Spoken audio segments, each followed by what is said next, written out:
তো hello guys, কেমন আছো তোমরা? আশা করি সবাই খুবই ভালো আছো। তো আজকের ভিডিওতে আমরা খেলবো হচ্ছে আবারও ক্রাফটম্যান ফোর স্পাইড কন্ট্রোলটা অন করে নিয়েছি।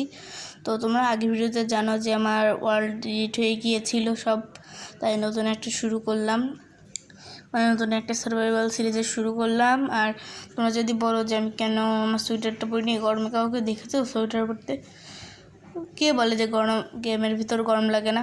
অবশ্যই লাগে। তো চেষ্টার ভিতর কিছু জিনিস রয়েছে, তো চলো আমরা জিনিসগুলো নিয়ে নিই। আর এই পার্টটা লাস্ট স্কাই ব্লকের পার্টের থেকেও ছোটো। তো এরপরের পার্টটায় আমরা অনেক কিছু করবো, বাসা বানাবো। আর এই ওয়ার্ল্ডে আমার গোল হচ্ছে প পেট্রোল, যে টিম তোমরা যা দেখেছিলো যে দুটো হাড্ডি পেয়ে গেছে, অনেক ভালো হয়েছে। তো দেখেছো না, একটা কার্টুন ছিল প পেট্রোল, আমি ছোটোবেলায় দেখতাম, মানে ছোটোবেলায় দেখতাম আর কি। আর ওই খেলনা নেওয়ার জন্য যে ছোটোবেলায় কত কান্নাকাটি করেছি, ওটা আলাদা কথা। যে দারাজ থেকে কিনতে গেছিলাম, বাংলাদেশে তো এগুলো পাইনি, দারাজ থেকে কিনতে গেছিলাম, মা বাবা কোনো দিন কিনে দেয়নি। এখন ওগুলো নিয়েই বা কী করবো, এখন তো বড় হয়ে গেছে, এখন আর কিছু দিয়ে খেলতে ভালো লাগে না, এখন শুধু গেম খেলতে ভালো লাগে। আর ফুটবল, ক্রিকেট এগুলো যা খেলতে ভালো লাগে। তো যাই হোক, এবার একটু পর আমি সাইকেল চালাতে যাব, আর তার আগে ভিডিওটা শ্যুট করে রাখছি।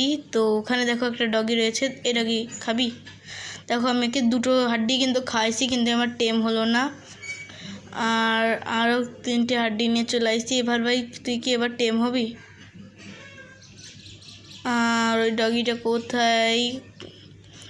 ও ডগিটাকে তো দেখতেছি না, তবে এখানে বেশ কয়েকটা স্টোন দেখতে পাচ্ছি, চলো স্টোনগুলো কেটে নেওয়া যাক। আর এবার চলো স্টোনগুলো কাটতে থাকি, আর পরের পার্ট আমরা অনেক কিছু করব, তাই এই ভিডিওটা অনেক ইন্টারেস্টিং হতে চলেছে, তোমরা পরের ভিডিওটাও দেখো। তো এখানে আমরা প্রথম দিনই দেখি ভিলেজ পাই কিনা। তো এবার বেশি করে স্টোন কেটে নিই ওখানে। আজকের ভিডিওতে আমরা স্টোনের টুলস বানাবো না, শুধু আজকের ভিডিওতে আমরা 2-3টে ডগি টেম করব আর একটা ভিলেজ খুঁজবো। উডেন টুলস তো রয়েছে আমার কাছে, বেশি না তবে টুলস রয়েছে। তো পিকেক্স আর এক্সই তো মেন, পিকেক্স, এক্স, শোবেল তো মাটি কাটার জন্য। আর ভাই অ্যাড, ভাই লোক আপনারা অ্যাড সবসময় স্কিপ করবেন। আর চলো আমি আবার স্পনে চলে এসেছি, আসলে পানির ভিতরে ডুবে মরে গেছিলাম, এর জন্য কিছু করতে হয়নি। তো চলো সামনের দিকে যাওয়া যাক। আমি শুনেছি যে নদী পার হলে নাকি ভিলেজ পাওয়া যায় নদীর দিকে যেতে থাকলে। তো চলো দেখি আমার লাকটা কীরকম।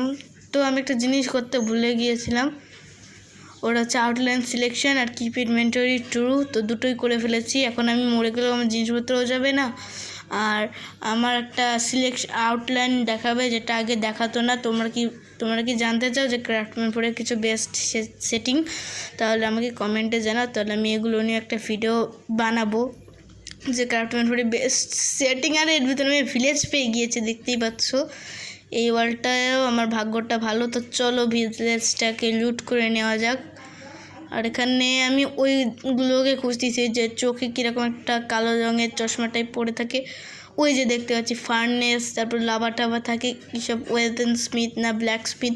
তোমরা এখানে এই যে এই লোকটা মানে ভিলেজারটা, তোমরা কমেন্টে বলে দিও তো এগুলোকে কি বলে। আমার আগে দৌড়াচ্ছিস কেন চালা? তখন আমার আগে দৌড়ায় চলে গেল। আর এখানে একটা ডগি দেখতে পেলাম, মনে হলো হ্যাঁ ডগি, এ ডগি টেম হবি? কি রাগ হয়েছিল কেন? তো একটা ডগিতেই দেখতে পাচ্ছ আমার ফার্স্ট ডগি টেম হয়ে গিয়েছে। আর এখানে 198 ভাই, 198দের মারলে বা লামারে মারলে আমার ডগি এসে ওদের মারা শুরু করবে, তখন নিজেই ড্যামেজ খাবে। ডগি তুই এখানে বসে থাক, আমি এখনও রিসপন পয়েন্ট সেট করিনি, আমি যদি মরে যাই তাহলে সেও যা স্পন পয়েন্টে গিয়ে পড়বো। আর এখানে কিছু আয়রন আর আয়রনের টুলস ছিল, ব্রেডগুলোও নিয়ে নিই চলো।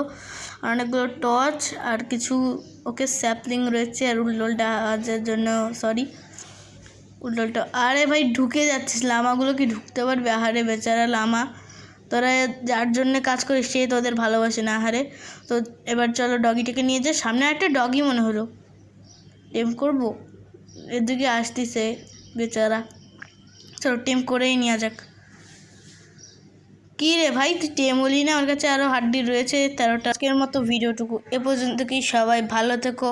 আমার 400 সাবস্ক্রাইবারের অনেক কাছে চলে আসি, সবাই 400 সাবস্ক্রাইব করে দিও।